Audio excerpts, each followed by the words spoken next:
Hello, हाय, नमस्कार. कसे आहात तुम्ही सगळे? आय होप सगळे एकदम मस्त असणार. Welcome back to make it simple everyday. पप्पांच्या रिटायरमेंटनंतर मम्मी-पप्पा दिल्लीवरून पुण्याला शिफ्ट झाले आणि ऑनेस्टली सांगायचं तर अजून पण घर प्रॉपरली सेट झालेलं नाही. इंटिरियरचं काम मध्येच चालू होतं, त्यामुळे सामान फक्त ॲडजस्ट करून ठेवलेलं होतं.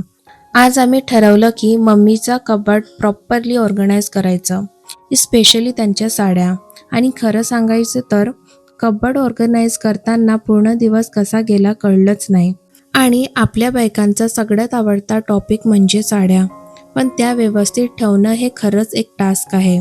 तर चला मग अजून वेळ न घालता व्हिडिओला सुरुवात करूया. आजचा पूर्ण दिवस ऑर्गनायझेशन मोडमध्ये जाणार. इतक्या दिवसापासून आम्ही म्हणत होतो की एकदा सगळं प्रॉपरली लावायचं, पण शिफ्टिंग आणि इंटिरियरमुळे टाईमच मिळत नव्हता. ऑनेस्टली शिफ्ट करताना सामान कसंही ॲडजस्ट करून ठेवलेलं होतं. Function wear, daily wear, shawls सगळे मिक्स झालेले आहेत. मम्मी पण म्हणत होती की एकदा प्रॉपर लावलं की मला सगळं इझिली मिळणार. कबर्ड ऑर्गनाइज करायचं असलं तर फर्स्ट स्टेप सगळं बाहेर काढणं. आणि सगळं बाहेर काढल्यावर कबर्ड प्रॉपरली क्लीन करणं खूप इम्पॉर्टंट आहे. डस्ट पण खूप जमा झालेली होती. कबर्ड साफ केल्यावर लिटरली फ्रेश फील येतोय. आणि ऑनेस्टली मम्मीकडे इतक्या सुंदर साड्या आहेत ना, काही लग्नाच्या, काही फंक्शन्सच्या आणि काही तर खूप जुन्या मेमरी अटॅच असलेल्या.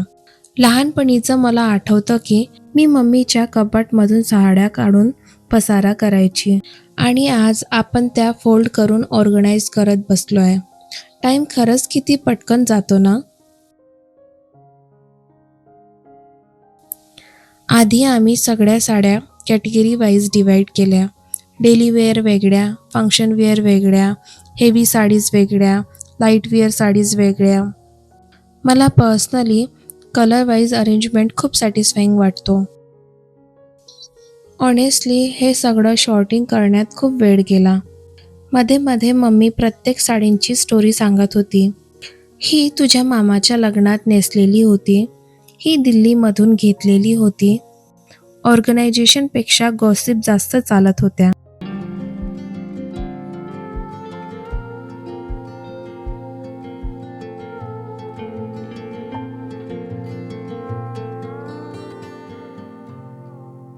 आणि आता माझा favourite part, colour wise arrangement. मला पर्सनली कलर वाईज अरेंजमेंट कबर्डमध्ये खूप पीसफुल वाटतो. Pink shades together, green shades together, dark colours वेगळे. इतका सुंदर लुक आला आहे की कबर्ड उघडल्यावर मूड फ्रेश होतो. यानंतर आम्ही कबर्डचा दुसरा सेक्शन ऑर्गनाइज करायला घेतला. या सेक्शनमध्ये मी मम्मीच्या लाईट वेअर आणि लाईट कलरच्या साड्या हँगरमध्ये व्यवस्थित लावल्या, ज्या त्या नॉर्मल फंक्शन्स, स्मॉल गॅदरिंग्स किंवा ऑकेजनली बाहेर जाताना सहज घालू शकतात. ऑनेस्टली हँगरमध्ये साड्या ठेवल्या की पटकन दिसतात आणि चूज करायला पण इझी जातं. हे सगळं करत करत कधी दुपार झाली कळलंच नाही. मध्ये आम्ही छोटासा चाय ब्रेक घेतला. ऑनेस्टली अशा सिम्पल घराच्या मोमेंट्समध्ये खरा पीस असतो. रिटायरमेंटनंतर नवीन सिटीमध्ये सेटल होणं इझी नसतं. नवीन घर, नवीन सेटअप, नवीन रुटीन, पण हळूहळू घर घरासारखा वाटायला लागतो.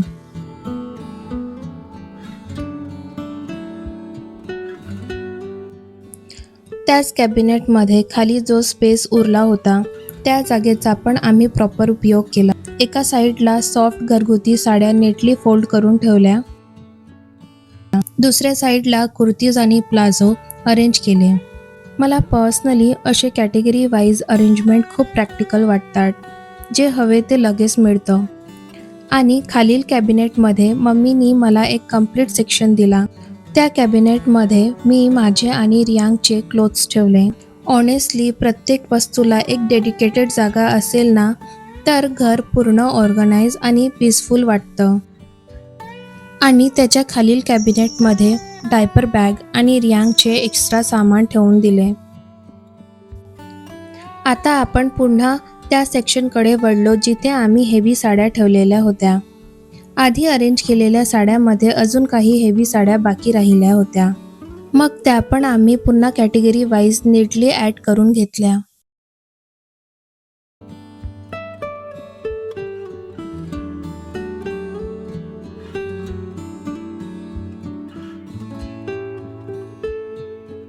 खाली मी आधी जे 3 सेक्शन केले होते त्यामध्ये आम्ही सगळ्या साड्या प्रॉपर डिवाइड करून ठेवल्या. एका साईडला प्लेन साडीज, मध्ये हळदी फंक्शनच्या साडीज आणि लेस व सिंथेटिक साडीज वेगळ्या. त्यामुळे आता सगळं खूप व्यवस्थित आणि इझिली ॲक्सेसिबल झालेलं आहे. त्याच्या खालील कॅबिनेटमध्ये आम्ही सगळे पेटीकोट्स, साडी ब्लाऊज आणि एक्स्ट्रा ब्लाऊज नीटली अरेंज करून ठेवले. एकावर एक प्रॉपर फोल्ड करून ठेवल्यामुळे स्पेस पण वाचला आणि लुक पण क्लीन आला.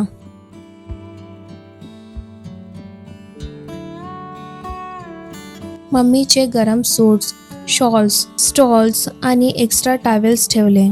आता मी तुम्हाला कंप्लीट कबर्डचा एक फायनल लुक दाखवते. त्याच्या साईडला अजून काही सूटचे कपडे होते जे अजूनपर्यंत शिवायचे बाकी आहेत. इथे सगळे ब्लाऊज आणि पेटीकोट्स नीटली अरेंज केले आहेत. त्याच्या बाजूला मम्मीचे कॉटनचे सूट आणि साईडला एक्स्ट्रा ओढण्या आणि कॉमन ब्लाऊज ठेवलेले आहेत. आणि वरच्या कॅबिनेटमध्ये हे सगळे हेवी साडीज, मोस्टली लग्नाच्या, काठापदराच्या साड्या, शालू आणि पैठणी कलर वाईज अरेंज केल्यावर किती सुंदर दिसत आहे ना. त्याच कॅबिनेटमध्ये प्लेन, हळदी फंक्शन, सिंथेटिक आणि pure cotton sari category wise arrange केल्या आहेत आणि काही एक्स्ट्रा साडीज पण नीटली ठेवलेल्या आहेत, ज्या काही पाहुण्यांसाठी आणि अचानक फंक्शन असतो तिथे देण्याकरता उपयोगी पडतात. आता दुसऱ्या सेक्शनमध्ये या सगळ्या लाईटवेअर साडी हँगरमध्ये आहेत. खाली कुर्तीज आणि या साईडला नॉर्मल घरगुती साडीज नीटली फोल्ड करून ठेवल्या आहेत. आणि हे माझे छोटेसे कॅबिनेट ज्यामध्ये मी माझे आणि रियांगचे क्लोथ्स ठेवलेले आहे आणि सगळे अंडरगार्मेंट्स या कबर्डमधल्या ड्रॉअरमध्ये व्यवस्थित अरेंज केलेले आहेत. साडी म्हटलं की बँगल्स आणि ज्वेलरी तर राहणारच. हे सगळे आम्ही प्रॉपर बॉक्समध्ये ऑर्गनाइज केले आहेत. एका बॉक्समध्ये मम्मीचे गोल्डन बँगल्स आणि कडे ठेवले आहेत. हे कलरफुल बँगल्स सोबत आणि डेली यूजसाठी पण परफेक्ट आहे, कारण अँटी तार्निश असल्यामुळे याचा कलर जात नाही.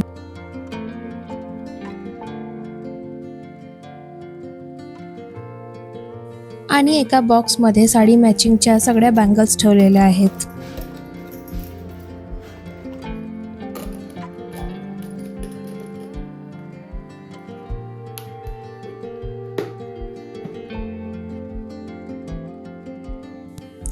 एका बॉक्समध्ये मम्मीचे सगळे सुंदर महाराष्ट्रीयन ज्वेलरी सेट्स आणि नथ नीटली ठेवलेल्या आहेत.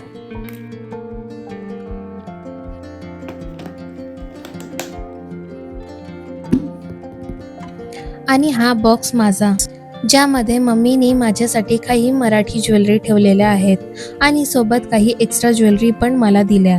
शेवटी आईची ज्वेलरी मुलीकडेच येते ना, म्हणून मी आधीपासून कलेक्शन सांभाळायला सुरुवात केलेली आहे. एका बॉक्समध्ये सगळ्या टिकल्या नीटली अरेंज केल्या आहेत, जसं की चंद्रकोर, अंडा आकार, राऊंड आणि वेगवेगळ्या डिझाईनच्या टिकल्या.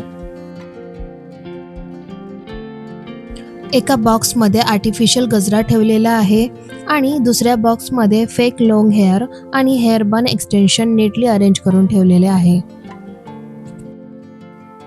मम्मीच्या शिलाई मशीनसाठी पण आम्ही एक सेपरेट ऑर्गनाइज सेक्शन बनवलेला आहे. मशीनमध्ये लागणारे लेस, थ्रेड, नीडल्स, बटन्स आणि बाकीचं सगळं सामान वेगवेगळ्या बॉक्समध्ये नीटली अरेंज करून ठेवलेलं आहे. ऑनेस्टली असे छोटे ऑर्गनायझर खूप कामाला येतात आणि सगळं पटकन सापडतं. हे सगळं अरेंज करून आम्ही एका कम्प्लीट कॅबिनेटमध्ये नीटली सेट केलं. एका सेक्शनमध्ये मम्मीचे पर्स ठेवले आणि मी माझा ट्रायपॉड पण तिथेच ठेवला. त्याच्या खाली सिलाई मशीन आणि खाली 2 कॅबिनेटमध्ये पूजेचं सामान आणि प्रेस ठेवलं. प्रत्येक वस्तूला डेडिकेटेड जागा असेल ना तर घर खूप व्यवस्थित वाटतं. आणि शेवटी मी सगळ्या कबर्ड्स आणि कॅबिनेटमध्ये नॅपथेलिन बोल्स ठेवले. त्यामुळे कपड्यात स्मेल येत नाही आणि इन्सेक्ट पासून प्रोटेक्शन पण मिळतं. फ्रेश आणि क्लीन फीलसाठी थोडासा फिनिशिंग टच. त्याच्या साईडला मम्मीने छोटेसे मिनी ड्रेसिंग सेटअप पण बनवून घेतलेले आहे. मग वाटलं ते पण लगेच ऑर्गनाईज करून घ्यायचं. तुम्हाला हा मेकओव्हर आणि ऑर्गनायझेशन व्हिडिओ कसा वाटला ते नक्की कमेंटमध्ये सांगा. आणि तुमच्या घरात साड्या आणि ज्वेलरी कोण जास्त कलेक्ट करतं, मम्मी की तुम्ही, हे पण नक्की कळवा. आणि तुम्हालाही असे सिम्पल व्लॉग्स, ऑर्गनायझेशन व्हिडिओज आणि पीसफुल फॅमिली कंटेंट आवडत असेल तर चॅनलला सबस्क्राईब करा. चला आता पुढचा कॉर्नर ऑर्गनाईज करायचा आहे, तर पुन्हा भेटूया नेक्स्ट व्लॉगमध्ये. तोपर्यंत बाय बाय.